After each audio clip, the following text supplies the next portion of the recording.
I do want to say to Doni and many of you in this room that over a very long career in this city, all of you have helped me and my colleagues tell the truth and to try to tell. Get my hat up. I'm South Carolina, so I just. Look at Doni. What does this event mean to you, Miss Peggy Mars? Oh, my heart. Happy 20th anniversary. My heart is about loving up on my sisters. Do you know what it feels like to have your sisters in the room? Doni. Shine through. Dare to be you, dare to be me, and dare to be different and unique. I'm gonna be the best me I can be by letting His glory shine through. I am beautiful, I am blessed, but not just what you see in the flesh. The doctor lived next door to the janitor to the reverend, and the lawyer. We were together. Now we're just so high and mighty that you create stress for your society because you don't like poor black folks either. That's a health problem. Get yourself together so I can stop being taking care of geriatric people and get back to pediatrics. I thank you, Doni, for all you've done. Let's keep doing it all the more.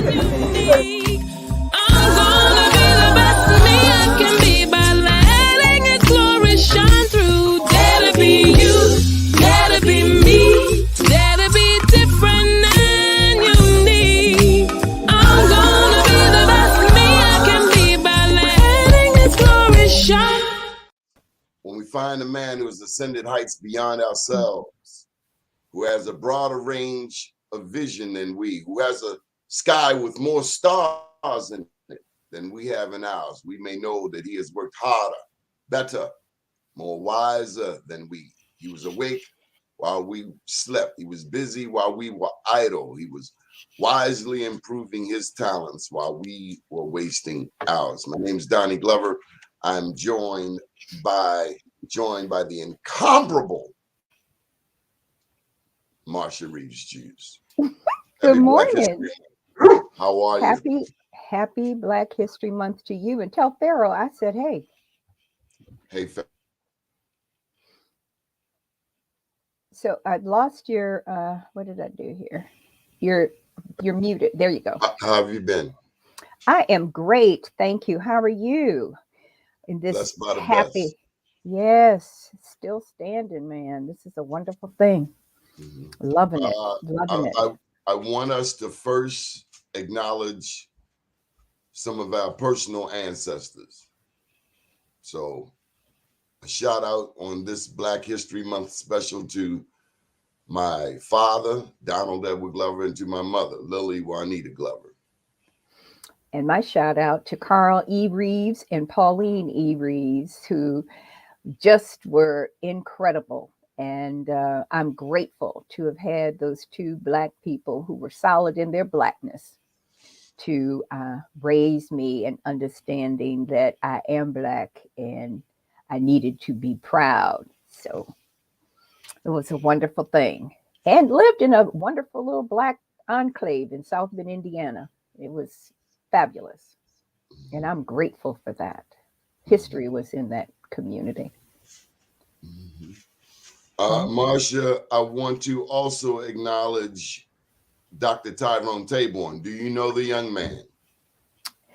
Dr. Tyrone Taborn, the founder, CEO, and publisher at Career Communications Group and the Black Engineer of the Year Awards Conference, the STEM City USA, the Metaverse, the Black Engineer of the Year Awards Conference, the Women of Color STEM Conference, and so much more. He is a genius and has put all of this work together and giving awards. I think it's 37 years.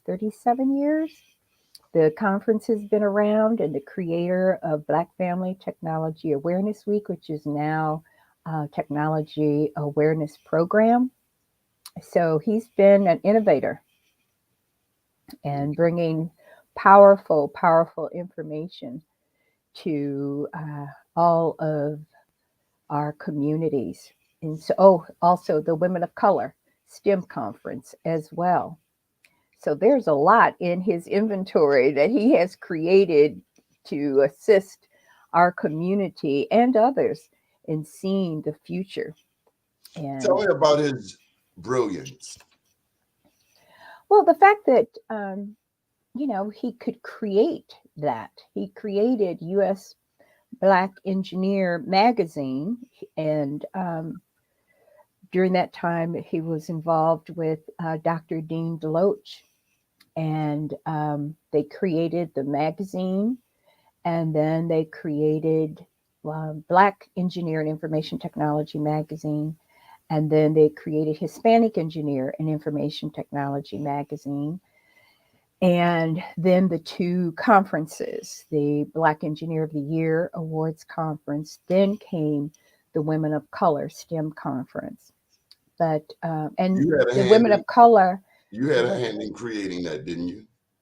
When I was president and chief operating officer and associate publisher with Career Communications Group years ago, and we created, it was a whole group of us were sitting at Black Engineer when it was hosted here in Baltimore.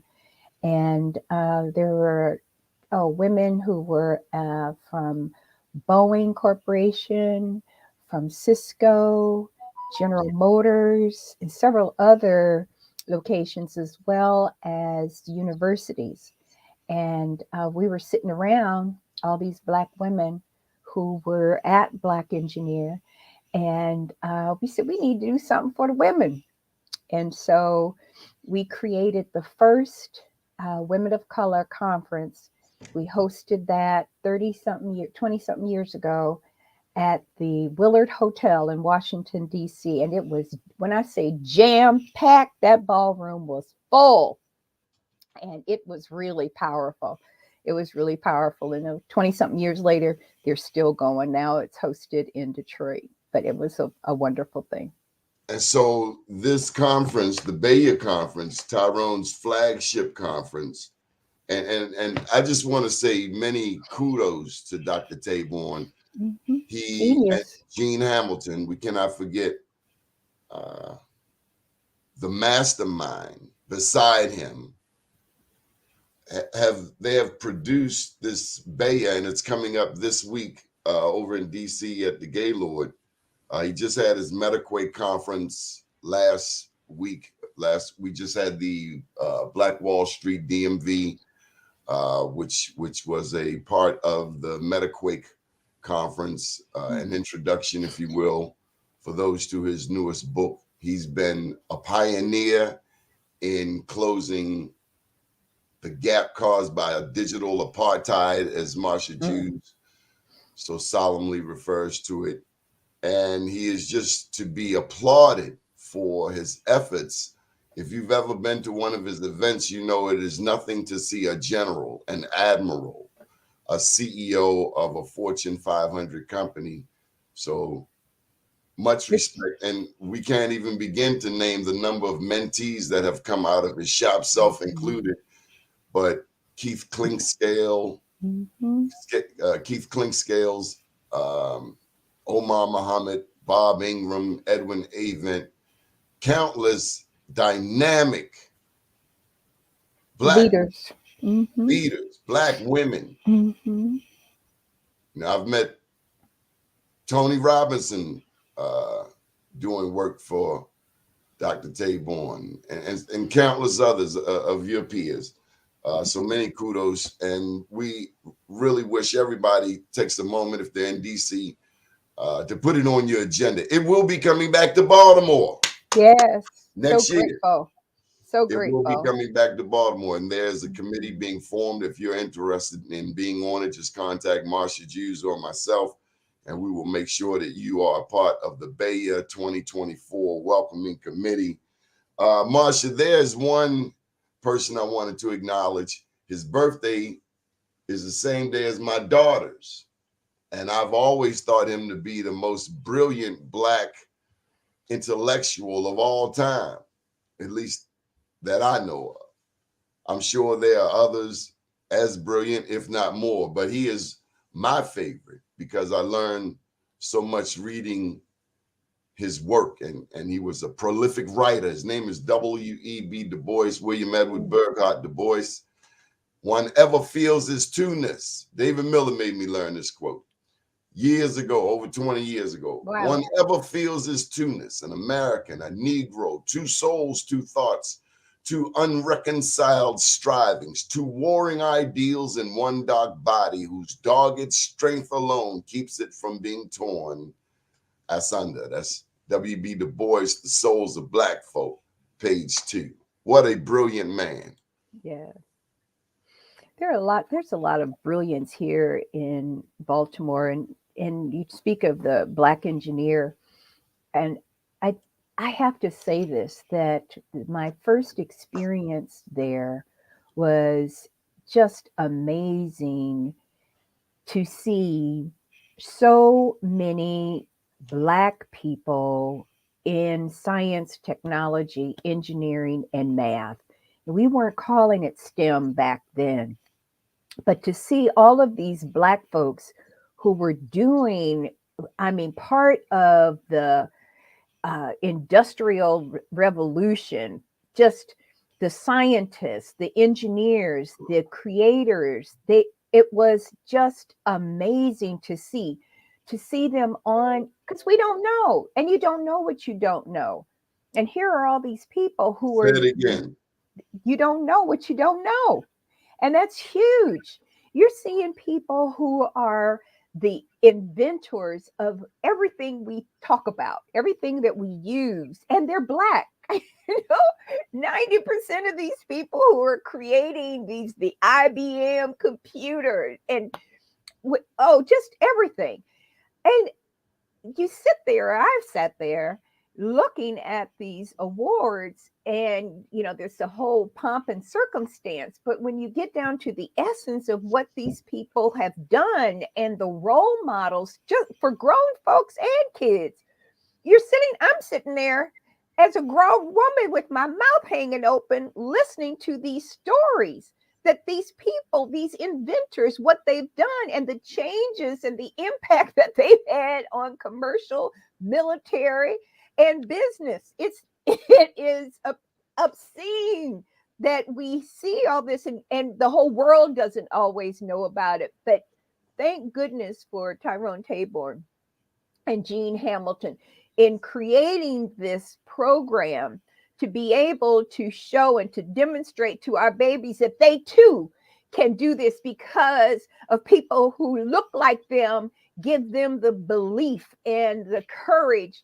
to do more. Mm-hmm. It's powerful. Tell me about Gene Hamilton. Gene Hamilton is brilliant, and she manages all the infrastructure, making certain, sometimes they say a well-oiled machine.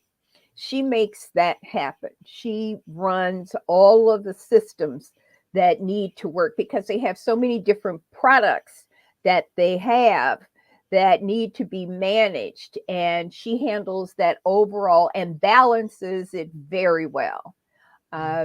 She's the president and chief operating officer and associate publisher of the company, and they're both just brilliant. They have the yin and the yang, and everybody in that operation, not just the leadership, but the rest of the team. It's an excellent team that they've put together, and they know how to work it and make certain that, too often we don't have the right people in place. Sometimes we want to bring our friends in, and our friends, we think that they're going to be able to do it. But sometimes you got to step out of that and really look for people who have the wherewithal to reach your goals and objectives.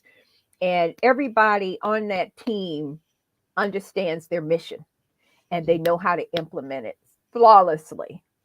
So I want to share with you a bio of a young lady whose comment is on the screen right now. She was one of the honorees on Friday night. And, what you don't want in this world is somebody like you don't want to tick off somebody like Michelle Howard, MCA. She's the director of small business programs for the Washington metropolitan area transit authority called WMATA. Lord knows I messed that name up on Friday night. As the director, Michelle provides managerial oversight and direction for the following socioeconomic program areas: disadvantaged business enterprise, small business certification program, WMATA's new minority business enterprise program, small business program, and micro business program. Is that enough for you, Marsha? As defined, regulated, and guided by the federal and local regulations and WMATA board policies. I love it. Oversight includes the WMATA Outreach Program, which educates, informs, and provides business connections to resources that support the growth and development of the small business communities. And she's just, I mean, that bio goes on forever. I love you and forgive you. Oh, okay. Well, let me keep on reading the bio. I might get out of the doghouse right here. Michelle has spent over 30 years of effective, efficient, and result-oriented experience in leadership management, supervision, team building, performance management, and managing socioeconomic programs. Great. She is a take-charge professional with exceptional problem-solving skills, with the ability to thrive in challenging environments, which showcases her integrity and the ability to be an effective communicator, motivator, and team leader. Now, she's got a bunch of awards on here, but let me say this. She's also a war veteran. Mm-hmm. Is she a member of Stars and Stripes? Well, you know what? Let me just put the link out there. Hey, Michelle, I know you're busy, but can you hit that link right there and come on the show? Can you copy that and put it in your browser? Let me just say a little more of this. We'll find out if she's Stars and Stripes. Prior to accepting her position at WMATA, now that's over in D.C., Michelle was the director of the Civil Rights and Fair Practice Division for the Maryland Department of Transportation's Maryland Transportation Authority Transportation Business Unit, where she had oversight of the following socioeconomic programs: MBE, Small Business Reserve, that's the 10% we were able to get set aside under the Ehrlich administration for small businesses. Veteran Small Business Enterprise, Disadvantaged Business Enterprise, Title 6 and Title 7 programs through them Roman numerals, and they had to do a flashback to elementary school.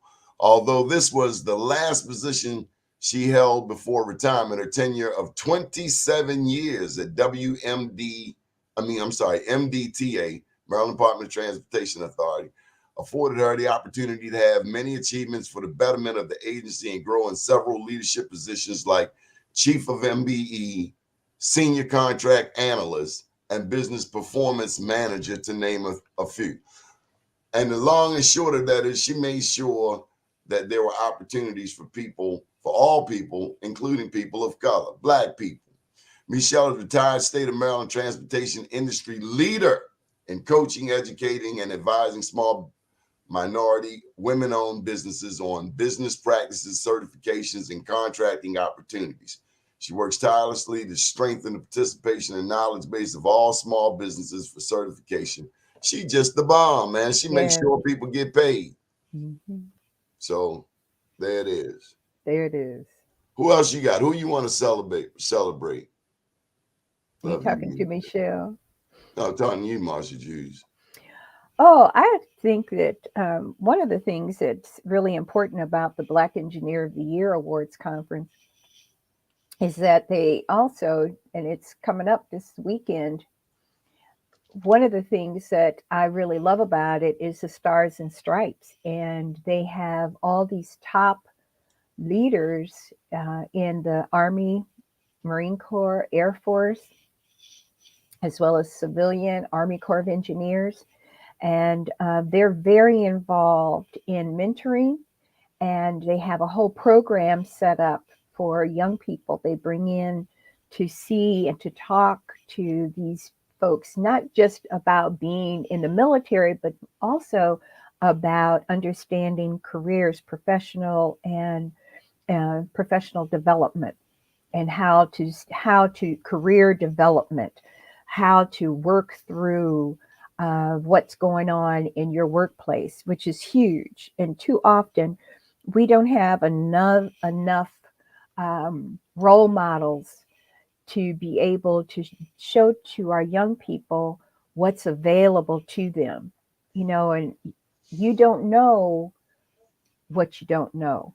And so if you don't have something or somebody to show you what's available, then how can you get there? And you can't get there from here. So that's a huge piece to that. Yes.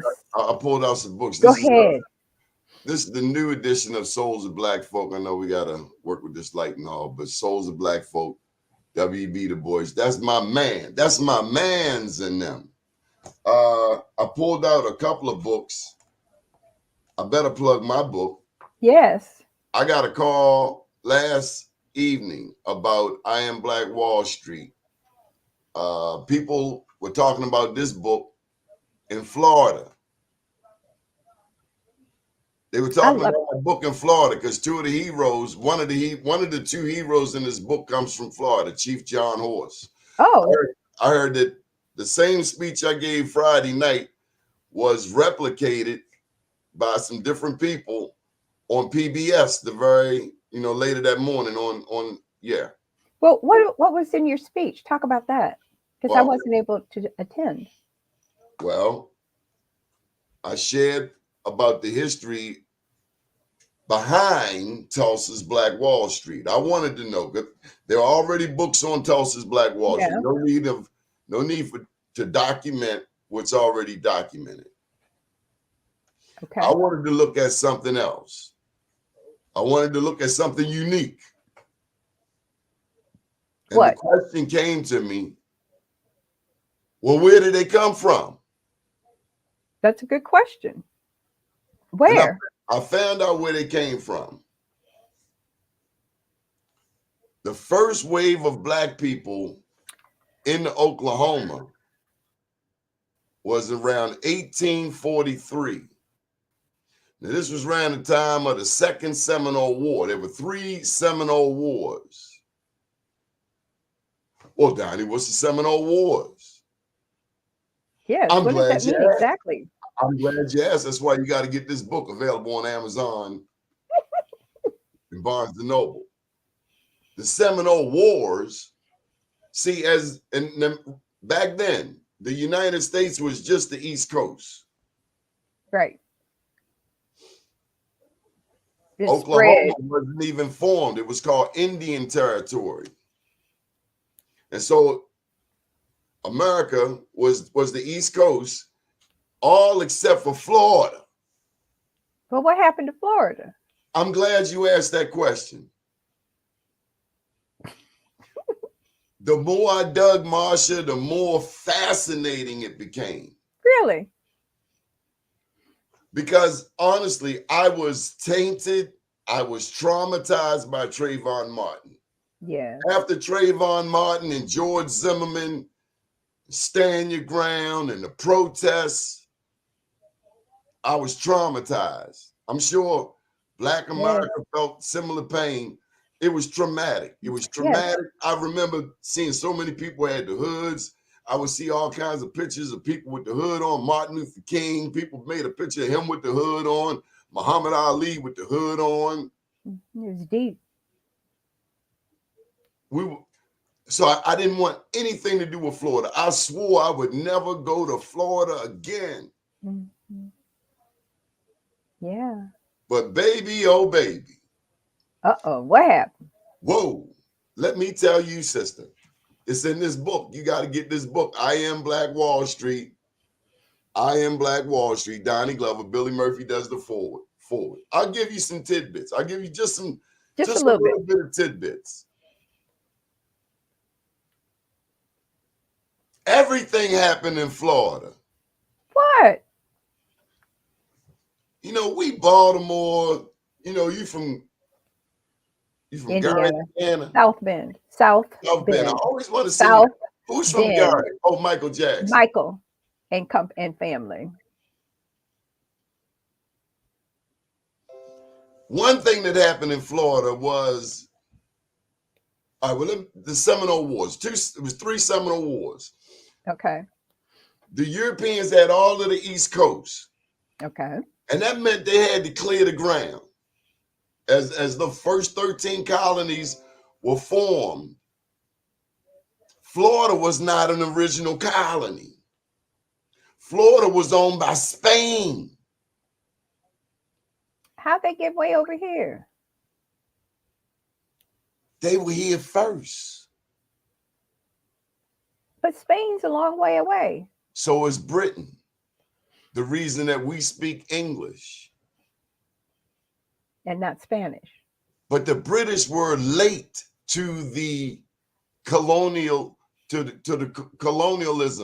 to colonization. They were late to the Americas. The Spanish had been into it. The Spanish and the Portuguese were the first in it. You know why? No, tell us. Because of Moors, like Moore and Morehouse. Oh, okay. They needed to have that melanin. They needed that melanin. The Moors were dominating Spain and Portugal for 800 years. So they had ships. And so when Columbus come on the scene in 1492, after Queen Isabella and Ferdinand chased the last Moor out of Spain, and they moved into his castle, the Alhambra, then they could begin to take advantage of those same shipping lanes created by the Moors. The Moors had been coming to the Americas, like Pedro Nino Alonso. How did they find it? Huh? How did they find it? They had been traveling here. They already knew the way. Okay. They've been coming here for many years. And so Florida, the first black in Florida, I want to say, is Juan Garrido. He was a Spanish conquistador. He was not a slave. See, the British, the Americans would have us believe that we just come from a history of slavery, when that's just part of the story. There's a much bigger story, real small part. Our story is so big. It's the history of the world. Black history is world history. It is. Did you know? Everywhere. Let me tell you something else about Florida. So I skipped around. The Seminole Wars, Florida was a Spanish colony, a Spanish crown colony until 1831, when Andrew Jackson, $20 bill, he was like Donald Trump back then. Uh-oh. Gangster. Yeah. Andrew Jackson, he was not our friend. He wanted to see, this is the part I got to tell you. If you were black and happened to have been a slave and you escaped to Florida, you could be free. Because it wasn't the same rules. These are Spanish. ¿Qué pasa? Hola, ¿cómo está? Necesito trabajo. Necesito dinero, plata. If you get into Spain, you promise to fight for the Spanish crown, and you convert to Catholicism. It's interesting how that religion thing played a role. And it's always in part of the whole essence of the conversation. So if you did all of that and got to Florida, you'd be free. There's a place there called Negro Fort. Who knows this? Negro Fort in Florida. I've never heard of that. Negro. That's why you got to get the book. Okay, I Am Black Wall Street by Donnie Glover. Is that on Amazon? If you can. On Amazon and Barnes and Noble. Negro Fort. I tell you another. I tell you another piece. This is what I want to tell you next. Did you know? We talking about Black history, and then I'm gonna pass you the ball. You tell me about your story. Did you know that there were black pirates? Of course, there were black pirates. Check this out. If ships keep coming across the Atlantic, which is uncertain, it's an X factor. You don't know. You out there on the ship, just like in the planes. Anything could happen, right? Mm-hmm. Do you think like 100 ships just gonna go from here across there, from here across there, here across there? Something gonna happen. Somebody gonna slip. Something. Somebody gonna slip. And when they slip, Mm-hmm. it's going to be somebody like a Donnie Glover and a Marsha Jews and say, yep, I got you now. And some of them are black, just like Marsha Jews and Mm-hmm. Donnie Glover. And they say, we taking That's these right. chains off. We putting you in chains. Mm-hmm. I don't want to get too deep for you. But don't just think black people took slavery lying down. That's all I'm trying to tell you. Bump what you Right. heard. Everywhere there was slavery, there was a Marsha Jews and a Donnie Glover. You ain't putting no damn chain on me. I'll put a chain on you. Oh my goodness. I can't even imagine being alive then, for real. And that's why it's Right. important that we survive Yeah. Marsha Jews, because Mm-hmm. our ancestors endured all of that for us to be They here. did. They did. There are a couple people I'd like to lift up that I thought were really wonderful. And one is Shirley Chisholm. And, you know, Congress is more diverse because than it's ever been, but she was really attempting to shatter that glass ceiling. And I'll tell you, she went through a lot of period in the 60s and early 70s. She represented New York. And then there was somebody else, Claudette Colvin. Who And was Claudette Colvin? she was she was the first before Miss Parks. She refused to give up her seat on a bus in Montgomery, Alabama in 1955. And there was a brave 15-year-old who chose not to sit at the back of the bus. That young girl was Colvin. And she said, I'm not doing it anymore. Then you got Annie Lee. She came out of Selma, Alabama. She played a crucial part in the 65 Selma voting rights movement. And I'll tell you, this woman took notice of activism, and she was the one that punched the Alabama sheriff, Jim Clark, in the face. Then, of course, Wow. then we had Dorothy Height, who was the godmother of the women's movement, and she used her background in education and social work to advance women's rights. And I had the privilege and the honor to have met her and to have been in her company on several projects. And I'm really Really? grateful to have had that. Yeah. How was she? Yeah. How She was was it? she was straight up no chaser. She was older, and I was living in New York at that time and was involved in a project that they were doing over at the company with Vanessa Weaver, Dr. Vanessa Weaver. And she had a meeting set up for us to go in and talk about this project. And I was like a little kid sitting in front of her. And I just started asking her questions. She said, did you come here to listen to me? Or did you come in here for me to listen to you? So I laughed and I said, yeah, well, I also got most talkative in high school. In the whole room, we just all fell out laughing. But, you know, those are the things that, you know, you remember and have those experiences. And Bessie Coleman is another one.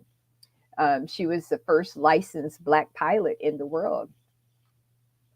Anyway, so that's just a couple of little things that I like to keep in front of me. And, you know, they talked about Amelia Earhart and the Wright brothers, but she paved the way for a new generation of flyers, from the Tuskegee Airmen, the Blackbirds, and the Flying Hobos. So, yeah, Ethel Waters. What you know about Ethel? Ethel was serious. She was a blues singer, and she became a Broadway star. She made history on television, the first African American woman to star in her own TV show, The Ethel Waters Show, and nominated for an Emmy in 1962. Then we had Gwen Brooks. She's considered to be one of the most revered poets in the 20th century. And she's the first Black author to win the Pulitzer Prize in 1950 for Annie Allen. And she served as poetry consultant to the Library of Congress, who now is being directed by Carla. And then you have becoming the first Black woman to hold that position. And she was a poet laureate the state of Illinois, and many of her works reflect the political and the social landscape of the 60s. Alice Coachman, growing up in Alabama, Georgia, and soon to be track star. This is from 1923 to 2014. And she got an early start running on dirt roads and jumping over makeshift hurdles. But she became the first African American woman from any country to win the Olympic gold medal at the 1948 Summer Olympics in London. She set, and this is what's so deep, she set the record for the high jump, leaping to 5 feet. It's 6 1/8 inches throughout her athletic career. She won 25 national titles, 10 of which were in the high jump, and she was officially inducted into the National Track and Field Hall of Fame in 1975 and the U.S. Olympic Hall of Fame in 2004. That's just a little bit of what some of the Black women been doing. Tell me about some of the Black history in South Bend. Oh gosh. So South Bend, Indiana, which is where I was born, and we had a very small population of Black people. I think it was like back then 170 something thousand people. But we lived in different enclaves of different parts of the city. My Aunt Helen was one of those folks who actually has a library, a section of the library at the Indiana University of South Bend. And some of her works that she has written are in that library. We've had folks who have, oh gosh, I got to think about that. That's wonderful. So Goldie Ivory, Dr. Goldie Ivory was a PhD at Notre Dame, Black woman. She lived down the street. And then we had Luther Dixon, who was a principal over at Harrison Junior High School. So we had a lot of folks that were in the educational field, and we seemed to go into that direction. There were several folks who were doctors, Dr. Bell, Dr. Butts, Dr. Shambly. And all those 3 doctors were in my neighborhood. And if you had to go to one of those doctors, whichever one that there was. So those are the histories, and folks who owned their own businesses. Mr. Taylor, he had his own business. A lot of people worked at Bendix at that time. So, yeah. As a matter of fact, here's a book. Look at this. And this is so funny because it's just sitting here. It's called Better Homes. And in 1950, a group of African American workers at the Studebaker factory in South Bend met in secret. And their mission was to build homes away from the factories and slums where they were forced to live. They came from the South to make a better life for themselves and their children. But they found Jim Crow in the North as well. The meeting gave birth to Better Homes of South Bend, and a triumph against the entrenched racism of the times took all their courage, intelligence, and perseverance. Author Gabriel Robinson tells the story of their struggle and provides an intimate glimpse into a part of history that all too often is forgotten. And this is the neighborhood, and all these people down here, this was on the north side. And my Aunt Burge and Uncle Frank all lived over there. And so that whole community had a Black community over there. And they wrote a book about it. My cousin who lived over there sent me a copy. The stories in there and the people who were there, really, it's fascinating. So for bringing it up, and I just had it sitting there too. That's funny. And America's story of courage is real. They have secret meetings stronger than legislation, Jim Crow in South Bend, homes in a white neighborhood, and the land is our land, the Elmer Street community. So it's an interesting book that we talk about. And you could replicate that in each side of town where we lived, because there were Black folks on the east side, the north side, and the west side, and the southeast side. So Marsha, this is a book that I don't know if it's Harlem. Put it over here. Harlem on my mind. I love Harlem it. on my mind, 1900. And the pictures in it are just, I love it. Yeah, those powerful, powerful. You know, when I lived up there, I'll tell you one of the things that I found so fascinating was to be able to look at what I've learned about, right, the Harlem Renaissance, and to be able to go to those places or go to the locations where locations were located, and just to have that experience is powerful in and of itself. The history. yeah, the police, Yeah, way because they they're treated our around. people. Yeah, we've gone through a lot. We've gone through a lot. So much history.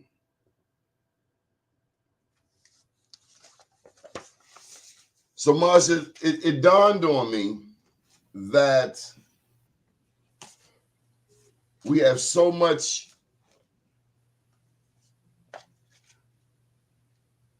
We've got CDs, we've got movies, but how many of us have books in our house Yeah, today?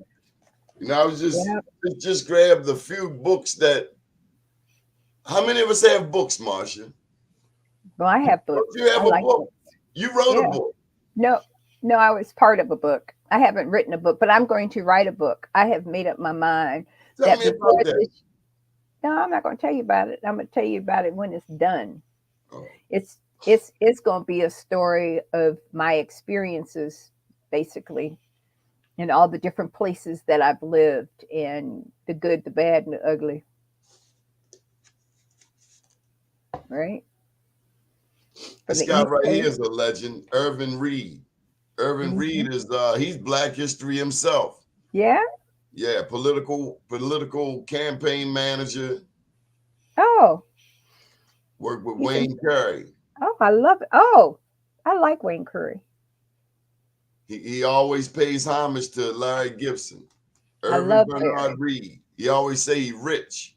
That means raised in Cherry Hill. Rich. Okay. All right. You ever been to Cherry Hill? Yeah, I know where Cherry Hill is. I've been there One way briefly. in, one way out. Well, I don't know about all that. That's a little bit more digging than what I've done. One way in, one way out. Unless you know the back road. So don't Okay. get caught. Don't cause no problems because they know where you're going. And if you're going to Or see a not. if you're going to see a girl out there in Cherry Hill, you better know somebody. Say, You don't be better know trying somebody. nothing. You get Don't off be that trying bus, nothing. You the funny. bus going a big loop. This funny.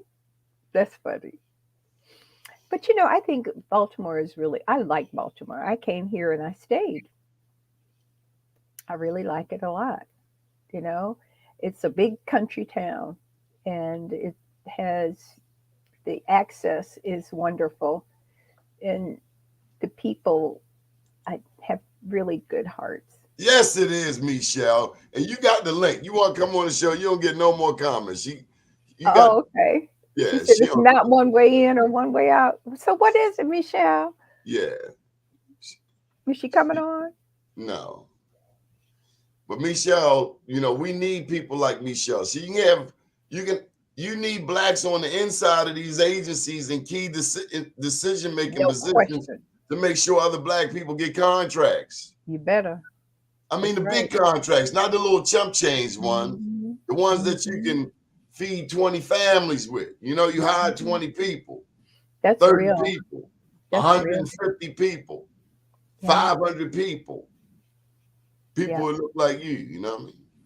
But that's real. And, you know, too often we get so busy being about our business that we don't realize that our mission is also to bring others who look like us to the table. And so we can all eat. Okay. Okay. What else we want to plug before we get up out of here? We just want Oh, look. you know what? You know what? There's the President's Roundtable is still around. What's the President's Roundtable? I'm new to Baltimore. I'm new to business. I'm a black person. I'm upwardly mobile, college educated, homeowner type thing. Well, President's Roundtable. Is it for me? Pardon me? Is it for me? Do they Yeah. speak my language? Well, you have a business, right? So imagine that there's whatever it is you go through to become a member. They've got a process in order. But, they're an organization right now of about 14, 15 entrepreneurs in the Baltimore, Washington area, employing almost 2,000 people and over $1 billion worth of assets. Right? Ray Haysbert comes to mind. Yes. And let me tell you something. Back in the day when I first got here, one of the first things that I did, I met Brenda Goburn Smith at Liberty Medical Center. And she was actually the contractor or the executive director of the President's Roundtable. And at that time, I just had gotten to Baltimore, so I didn't really know anybody. But at that time, Ray Haysbert, Park Sausage. More Park sausages, Mom. Please. Osborne Payne had the McDonald's. We had Harlow Fullwood. He had Kentucky Fried. That's Fambridge's daddy. Harlow Fullwood. That was my classmate's uncle, Guy Fullwood. And he had Kentucky Fried Chicken. He was 5-0. He was police. Yep. And then they had Jim and Jackie McLean. They had a travel agency. And who else was on there? Oh, Ken Wilson. Ken Wilson had the contract for the lease for all of the yachts over there off of what is that highway? Key Highway down there on the waterfront. He had the contract to manage that. So a black man was managing the marina. Thank you. Yes. And I remember they were very instrumental in many years at Coppin State with the annual fundraiser. Coppin used to have this phenomenal annual fundraiser. It would be a jazz thing. Mm-hmm.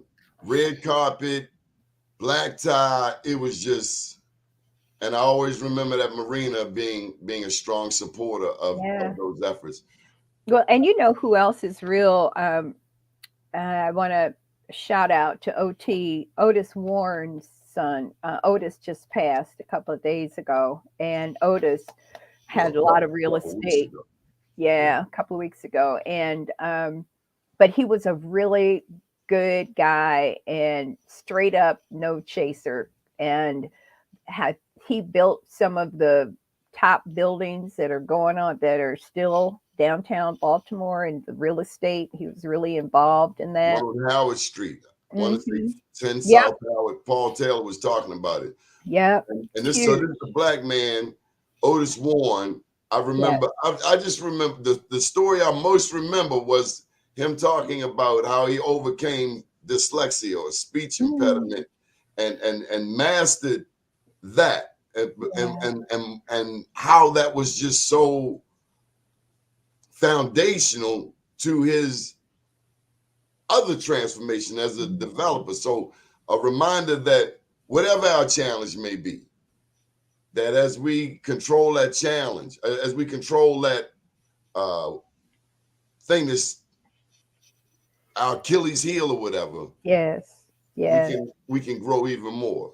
Some people is drinking, some people is gambling, some people is sexing, and all kinds of challenges out here, dark horses that that and we have to navigate.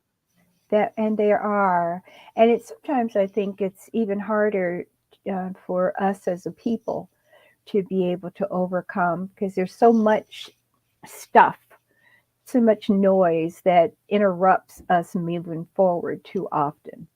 Be it the ability to get the loans or the ability to build, we have a lot of interference And my prayer is that we as a people, we have so much brilliance in us to be able to work together, to build together, and to create the peace and the love and the ability for all of us to survive, and not just through a struggle, but to do it in comfort and to work harder for our young people to be able to see themselves.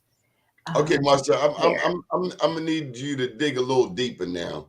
Oh, Who would you say in Baltimore's Black history has been a passionate advocate for our people? mm.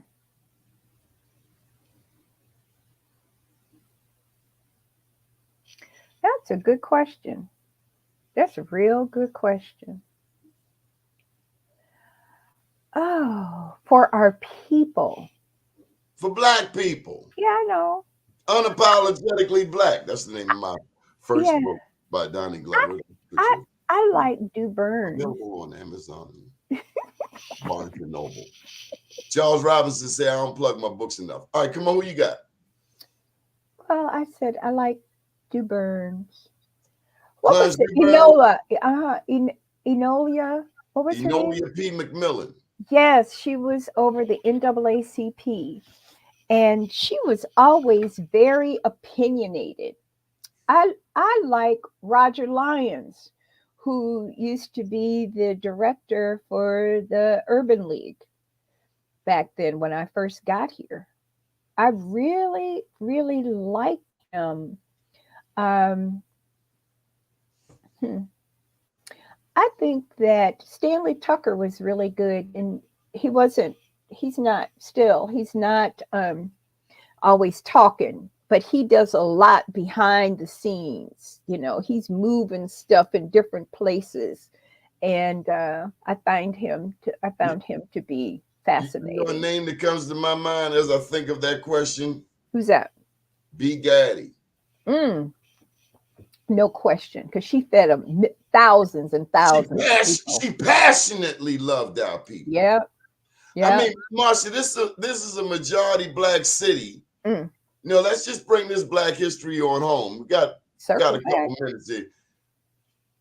This is a majority Black city. Had the largest population of free Blacks prior to the Civil War. And what happened? There's a foundational Black power birthed here But what that happened? sends an Irvin Reed to Prince George's County as a soldier, that sends that produces a Reginald F. Lewis, Hmm. But what both happened? the basketball player, but also the TLC Beatrice Reginald F. Lewis. The real in all of his glory. And the Ray Haysbert that then, Eddie Brown is here in yeah, Baltimore. he's still here. Brown Isaac Capital Myers, Management. Isaac Myers, you ran the damn museum. Yeah, Frederick Douglass, Isaac Myers. yes. And Isaac he had this Myers shipyard, black shipyard. led the National Black Labor Movement. Yes. So given all of this powerful Black history in Baltimore, what in the hell is going on today, Marsha? What do you see on the news? I see a lot of foolishness. And I think that we really, okay. So, Baltimore, we need to get rid of all of these vacant homes. We need to rid ourselves of homeless people and helping them to get themselves together and having homes and jobs. We need to start looking at our educational system and helping our children make certain that through this whole COVID, many of whom didn't have access to computers or an infrastructure for internet connection. We need to start talking about not only talking about, but doing something about how we're going to change the lives of these young people so that they have hope and can see themselves doing what we need to do. We shouldn't have young people squeegee kids, that they even get a name called squeegee kids, off the street and into assisting them in building something. There is a gentleman, and I can't think of his name, over in East Baltimore. It starts with a O. And he had young people building out these vacant buildings. Why aren't we looking at a program that Are you is talking about helping them? Munir Bahar? Munir, yes. He took And his he brought program to us Baltimore kids. County, and he's now doing construction out there.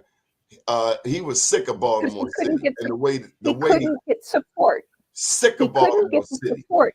And so if you saw what he did in that neighborhood with these young people, giving them a career, giving them hope. But you can't tell that And kind of truth and expect to get money. you can't say that again. You can't tell the truth because they ain't gonna give you no money. But at some point we need to stop. At some point we need to have Man, elected I'm officials. black. I'm the black this. I'm the black that. I represent this. This is my district. This is mine. This. I run this. I run this. And Don't you're run doing nothing. You're Jack. not doing anything because people's lives haven't been changed. And we keep having the same conversation and the Politicians' results aren't lives changing. change. Well, I think that we need to change them. And at some point, we all need to get together and decide who we need to run this city. I Not want to only be the in mayor. each. I want to be the mayor. I want to be the mayor. I want to be the mayor. But what are you doing now? What are you doing Nothing. now? Right? What are you doing now? And what have you done for us lately? And that's where we need to, the story is we need to come together as a community and start talking about how we want this to change and putting the people that need to be in position who are going to be able to address these issues and change this city for the better. Marsha, I want to end off on this one point.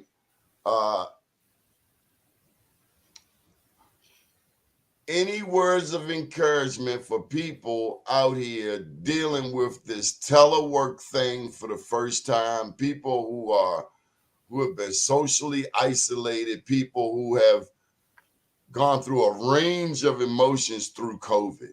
Mm-hmm. Any words of encouragement? Listen, I've been on lockdown since COVID and just now starting to slowly come out. And I think that as a people, we have to change that. It's not healthy. It's not healthy being sequestered as long as we've been sequestered.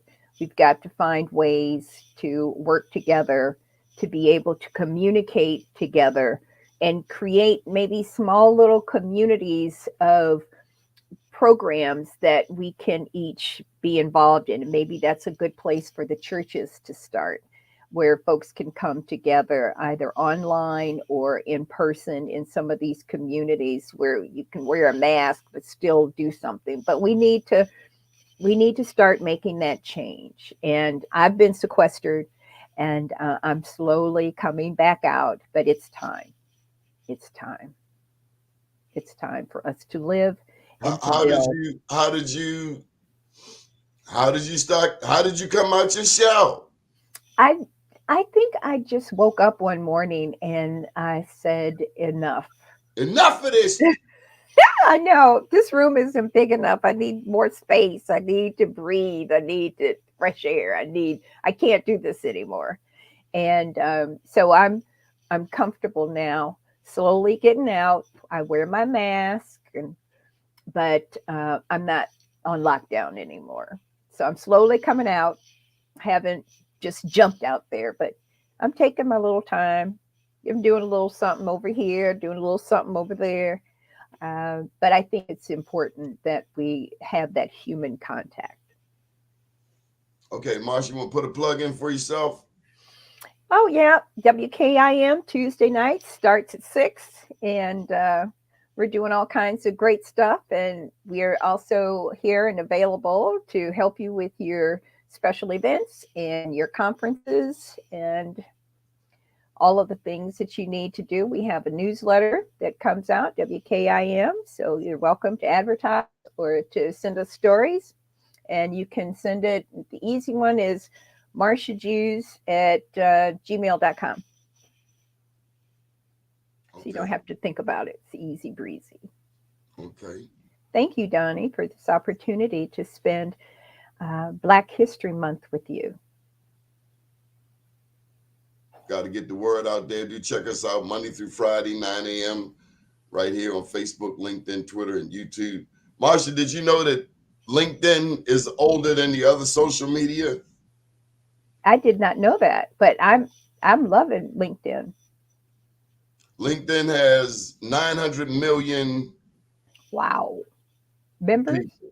Facebook has about 2.5, 3 billion. Wow. LinkedIn has almost 1 billion.